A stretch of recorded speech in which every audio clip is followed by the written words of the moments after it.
ভারত আর বাংলাদেশের সম্পর্কটা না এখন একটা বেশ জটিল দিকে মোড় নিচ্ছে। তো চলুন আজ আমরা এই উত্তেজনার পেছনের কারণগুলো একটু গভীরে গিয়ে বোঝার চেষ্টা করি। হুট করে ঢাকায় ভারতীয় দূতাবাস বন্ধ হয়ে গেল। ভাবুন একবার, এই একটা পদক্ষেপই কিন্তু দেখিয়ে দিচ্ছে যে দুই প্রতিবেশী দেশের মধ্যে সংকটটা কতটা গভীর। কিন্তু পর্দার আড়ালে আসলে কি হচ্ছে? আচ্ছা, তাহলে প্রথমেই চলুন ঢাকার সাম্প্রতিক ঘটনাগুলোর দিকে একটু তাকাই, কারণ এই ঘটনাগুলোই কিন্তু সম্পর্কটাকে একদম খাদের কিনারায় নিয়ে গেছে।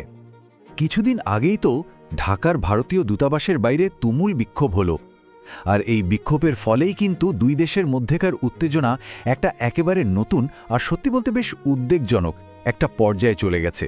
পরিস্থিতি এতটাই গরম হয়ে ওঠে যে ভারত শেষ পর্যন্ত বাংলাদেশে তাদের ভিসা সার্ভিসই বন্ধ করে দিতে বাধ্য হলো। তার মানে আপাতত নতুন করে আর কাউকে ভিসা দেওয়া হচ্ছে না। তো এখন আসল প্রশ্নটা হলো, এই যে এত বিক্ষোভ, এর পেছনে আসলে কারণটা কি? কারণটা কিন্তু সাধারণ কোনো নীতিগত মতবিরোধের চেয়ে অনেক অনেক বেশি গভীর।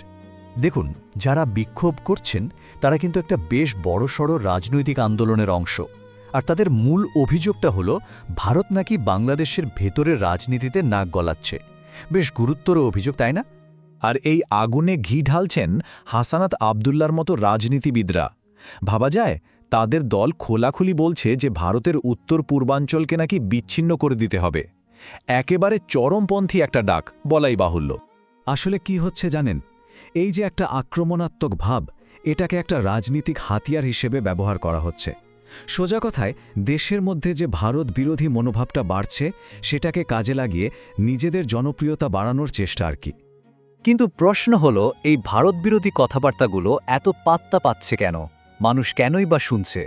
এর উত্তরটা পেতে হলে আমাদের বাংলাদেশের এখনকার অর্থনৈতিক অবস্থার দিকে তাকাতে হবে। শুরুতেই বলি জিডিপি গ্রোথের কথা। এটা কমে এসে দাঁড়িয়েছে মাত্র ৩.৩৫%। এখন বাংলাদেশের মতো এত বড় জনসংখ্যার একটা দেশের জন্য এই গ্রোথ রেটটা যে যথেষ্ট না তা বলাই বাহুল্য। অন্যদিকে ইনফ্লেশন বা মুদ্রাস্ফীতি ৮% ছাড়িয়ে গেছে। আর অর্থনীতিবিদরা তো আগে থেকেই বলছেন যে সামনে চাল ডাল তেলের মতো নিত্য প্রয়োজনীয় জিনিসের দাম আরও বাড়বে। তাহলে ব্যাপারটা কি দাঁড়ালো? একদিকে লোকের হাতে কাজ কমছে, আর একদিকে সবকিছুর দাম আকাশ ছোঁয়া।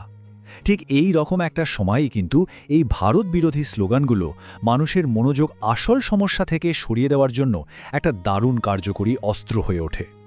দেশের ভেতরের এই অস্থিরতার সাথে এখন আবার যোগ হয়েছে আন্তর্জাতিক রাজনীতির খেলা, মানে বিভিন্ন বড় বড় শক্তিদের স্বার্থের সংঘাত। সব মিলিয়ে পরিস্থিতিটা এখন একটা জটিল ভূ রাজনৈতিক দাবার বোর্ডের মতো হয়ে গেছে। একটা জিনিস খেয়াল করুন, বাংলাদেশে কিন্তু গত ২ বছর ধরে কোনো নির্বাচিত সরকারই নেই। আর এর মধ্যেই কিছুদিন আগে যখন ভারত নির্বাচন করানোর একটা পরামর্শ দিয়েছিল, তখন সেটাকে সরাসরি নাকচ করে দেওয়া হয়।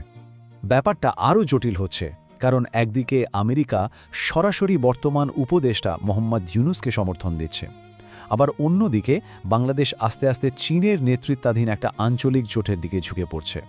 মানে দুই দিক থেকে দুটো বড় শক্তি টানছে।